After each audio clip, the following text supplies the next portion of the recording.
nearly 1/3 of employees in the survey said they would switch employers to gain access to GLP-1 coverage. I think both of us found that as like a little bit of a surprise.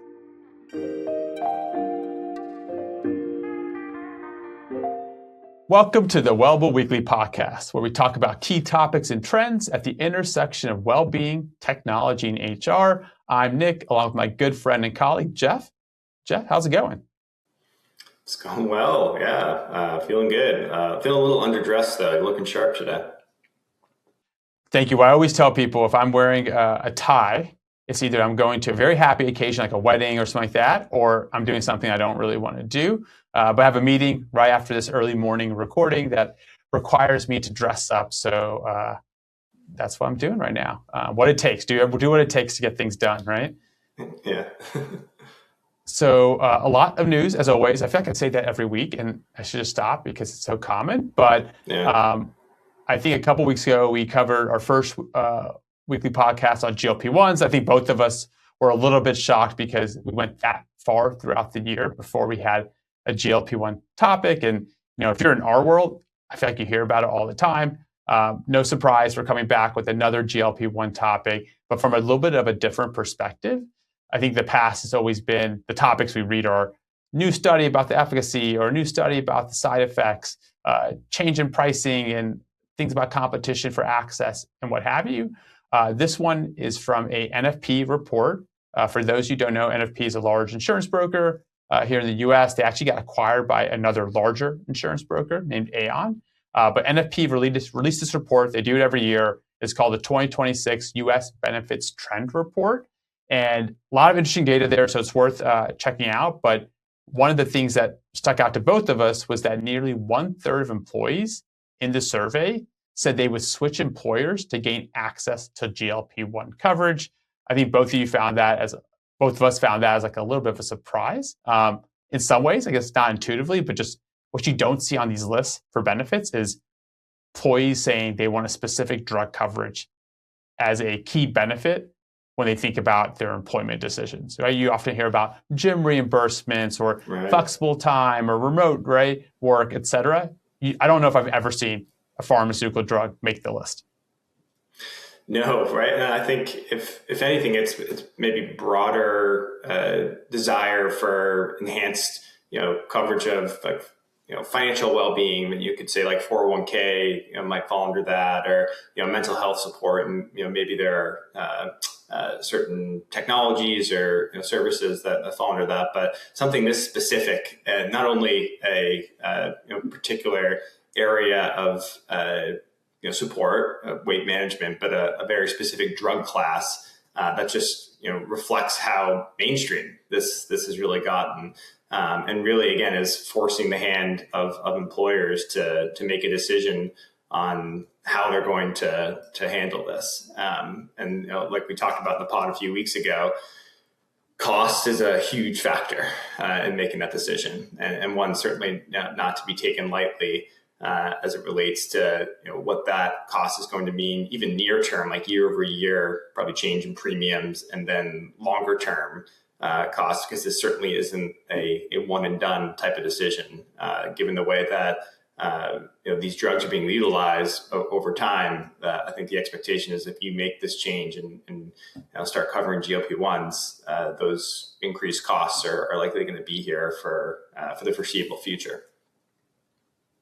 Yeah, I mean, that's the key. It is a truly recurring expense as it exists today. I think the one caveat I'd probably give is that this is just it's a new technology, and so much stuff is happening, both on the supply side, the cost side, the business market, who is in the market selling the drug, as well as what is the dependency on the drug long term.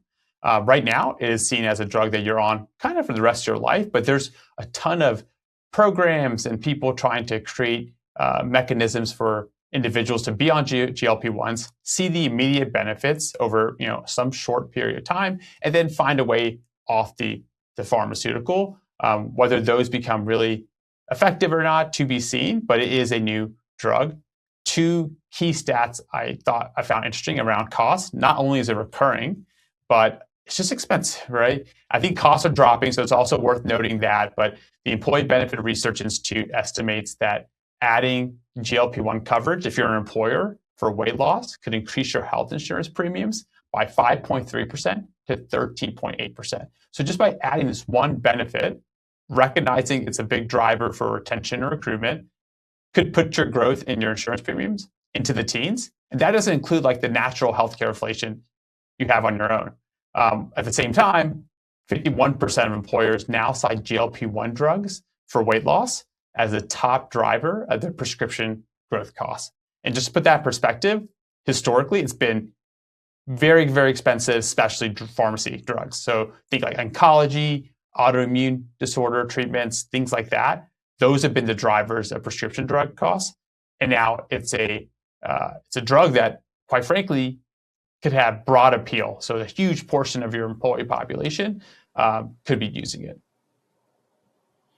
Exactly, right. And I think that's the reality of the situation for employers is that there's so much demand for this, and there's such a direct correlation between not only overall health but satisfaction. I think that's probably what comes back to the original article around the percentage of employees who would switch jobs for coverage, is that that same NFP report finding that employee satisfaction dropping from 73% to 66%, year over year. Nearly half of employees now using other websites or apps so that they can find these drugs at lower prices. So the pain point is real for employees, where they're trying to get access, and the out-of-pocket costs are just really unattractive for them. But the answer again goes back to that same conversation we were having a few weeks ago on how do you handle the decisions around coverage. We've talked about the different use cases, the diabetes case, and then the obesity case, and already employers are kind of drawing a line in the sand, and more of them are covering that diabetes use case. It's the original intended use of the drug, and also one where maybe there's a little bit more of a direct correlation for support and need, rather than covering that much broader use case for obesity. But there has to be more of an answer for how and if and when you decide to provide coverage for the obesity case. And then the supporting programs could be, again, one way that you do that. And I think that that same Kaiser Family Foundation health system report that we talked about a few weeks ago, dug into that and found that so many employers are maybe starting to think more about offering, lifestyle management support programs and other ways to provide, in some ways, like a gatekeeper to get coverage, and also something that might present a longer term solution. Because, to your point, as it stands right now, there doesn't really seem to be a clear off ramp for employees who make it on these drugs and really need them in order to sustain those changes in the weight that they're so drastically seeking. Yeah, I think you're kind of hitting on so what do you do with this data, right? If you're an HR person, 1/3 of employees are considering this for hiring decisions. It's not the majority, but it's certainly a material number. What do you do? I think a couple of thoughts. One is I think you do address what you talked about, which was access. So do you limit it by a specific factor, for example, a use case, just have diabetes use case or something? Do you limit it by creating barriers to entry? And the one thing I would say is barriers to entry don't necessarily need to have like negative connotation, which I think they do in general, but barriers to entry could drive value in themselves and still be a barrier to entry. And so the example you noted was clinical support programs, right, tagged along, or a lifestyle management program, saying you have to participate in some other program to be eligible for the reimbursement of GLP-1s. If that's the case, any type of hurdle, whenever you put any type of hurdle in, fewer people adopt it. So by virtue of that, you're saving a little bit of money. But I think in this case, that barrier to entry is pretty meaningful, right? In the case of a lifestyle management program or a clinical support program, you're ensuring that the employee and the employer are extracting the most amount of value from this expense and from this drug. It means that, in the case of the clinical support program, Aon, the author of the report, they did like a little pilot with their employees. And I think it included biannual blood screenings. So can you see certain biomarkers improving? You had weekly or biweekly, I forget, telemedicine appointments to check in on just general health and improvements and things of that nature. So you can see how that alone would prevent someone from wanting to join the program and eventually get reimbursement. At the same time, you can see how that ensures that Aon and the employee get the most from the drug. Right. Yeah. I think about 9% of eligible employees enrolled in that. Right. So probably tracking below your typical enrollment and just a direct coverage of the drug. And again, like you said, the intention is not to provide barriers to entry to prevent individuals from getting the support, the prescriptions that they need. It's about, in this time of such widespread demand, high costs, and I guess somewhat uncertainty around what the future of these, I like the term used, these technologies, really, because kind of that's what they are going to look like. Being thoughtful and prudent about how you set up policies to clearly address some of this demand, but do it in a way that's sustainable. Because certainly what organizations don't want to get into is starting to provide coverage, seeing costs skyrocket, having to pull back on that, and have folks scrambling in a situation where they thought they had coverage and no longer do. So I think the approach of being measured in how you provide coverage is certainly a good thought.